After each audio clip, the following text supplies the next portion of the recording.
Badan Pusat Statistik mencatat indeks harga konsumen sepanjang Juni mengalami deflasi sebesar 0,16% secara bulanan. Kepala BPS menjelaskan secara umum deflasi terjadi akibat penurunan harga kelompok makanan dan minuman.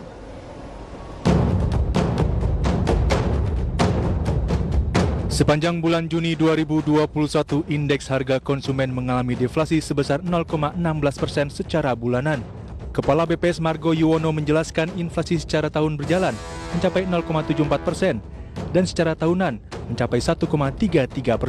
Margo menyatakan posisi deflasi ini utamanya disumbang oleh kelompok makanan, minuman, dan tembakau sebesar 0,71% dengan andil 0,18%.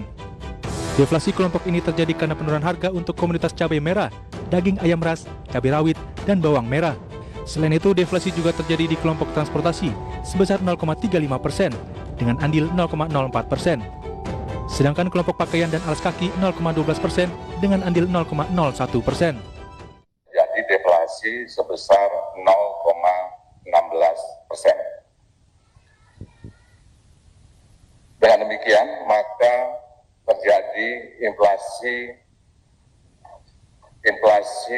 di tahun kalender itu sebesar 0,74% dan juga inflasi tahunannya menjadi 1,33%.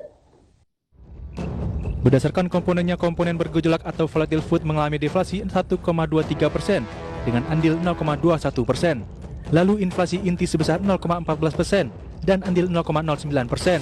Sementara komponen harga diatur pemerintah atau administered price deflasi 0,21% dengan andil 0,04%.